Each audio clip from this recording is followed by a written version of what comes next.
There is loads happening at Arsenal. Emile Smith-Rowe is on his way out. We're expecting an announcement of his departure to Fulham very soon. This was him leaving his medical yesterday ahead of a deal totalling £34 million with add-ons. It would be a club record for Fulham. Well, as for incomings, Arsenal have explored the conditions of a potential deal for Real Sociedad midfielder Mikel Merino, but have yet to decide whether to pursue a move. Merino has entered the final year of his contract at Real Sociedad. Dan, he obviously featured a lot for Spain during the Euros. What did you make of him? Yeah, absolutely. And a lot of people will remember Mikel Merino from his time in the Premier League already. He played for Newcastle. He was on loan initially, then spent one full season there. Probably didn't see the best of him, only made 17 appearances in that season. But as you mentioned, we all saw him in the Euros. He didn't start any games, but he was featured in every single one off the bench. And he also scored that 119th minute winner against Germany that got Spain to the semi-finals. So it feels like his stock is very high, as you mentioned, 1 year left on his contract. I think we touched on this yesterday, but maybe with Arsenal, with, you look at Declan Rice last year, I think we all thought he was going to be a defensive midfielder, but towards the end of last season, we saw some of his best work almost marauding rather than a 6, as a kind of marauding 8, really getting forward, contributing to the attack. So I think also you look at the other options there, Jorginho, Thomas Partey, they're in their mid-30s now. So Mikel Merino, someone in late 20s, probably represents a different option, but he also does notch a goal or two, as we saw in the Euros. So a real versatile player, but maybe a smart deal as well for Arsenal. Well, that's the issue. They've got a £100 million issue with Declan Rice, who was great for them last season, but I think Arteta quickly realised that he's not a number 6, he's a number 8, because he's got great qualities going forward, and he, like you say, he's marauding. But in terms of receiving the ball from the centre-backs and starting playing, being that deep-lying playmaker, he can't do that as well as Jorginho and Thomas Partey, who, like you say, are ageing. So Arsenal have gone out and identified the number 8 in Moreno, but I still think they need to sort that number 6 issue out, unless Declan Rice can learn to play that position. So the centre of the park is a very interesting position for Arsenal. That last season they had a nice blend, especially when Partey got fit. It was Partey, Rice and Odegaard, and that was an incredible midfield. I remember them turning Chelsea over with that 3 in midfield. But yeah, I think that Arsenal need to look at that situation in terms of if they need to go and identify a new number 6. Everyone did Chelsea over last season, Quaker. It wasn't that impressive.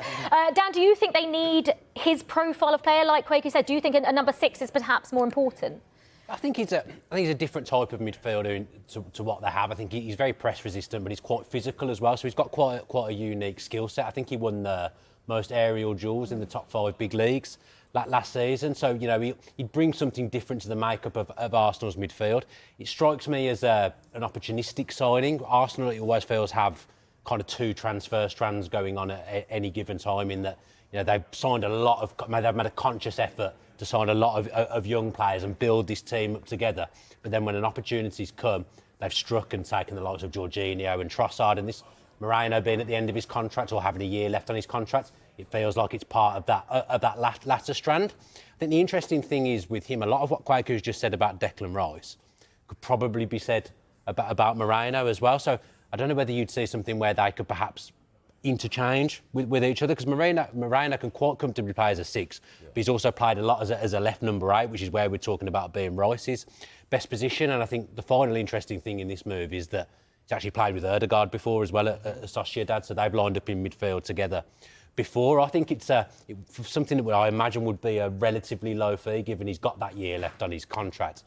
If Arsenal are looking to do other business across the rest of their squad as well, I think picking him up solves a problem, and like I say, a different type of midfielder to what they have. You say he's got a year left on his contract. The Sociedad club president did come out and say that they're going to try and get a deal done for him because he's such a valuable player. So they are defiant. Been there a long time, hasn't he? Been there a long time. Also, you mentioned players that Arsenal signed in terms of opportunistic signings. He's Premier League proven. I know his time at Newcastle was not amazing, but he understands what the league's about. If you look at Arsenal in terms of their transfer strategy under Arteta, Havertz, Jorginho, Trossard, Rice, Raya, players that have played in the Premier League. So for Arsenal, the time is now, like the Moloko song used to play before Super Sunday. It's not title or bust, but it is time for Arsenal to start delivering. They haven't got time to bed players in. And Moreno represents somebody who can come in and play straight away for us. I think a lot of our chat there has been around where does he fit into the starting lineup, but I actually think it's a fair point to also look at, last season with Arsenal. I think there was not necessarily criticism, but There was a point that Mikel Arteta perhaps felt he couldn't rotate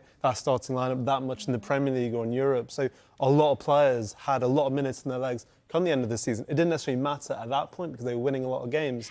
But in December, for example, we talked about this yesterday, when they did have those back-to-back losses in the Premier League, perhaps the rotation then wasn't as strong as it could be. So in Moreno, they do have someone, whether it's next to Rice or instead of, to give a few players a rest. As you mentioned, he's Premier League proven and internationally proven, so it's a very good option just to beef up the squad, even if that's minimum.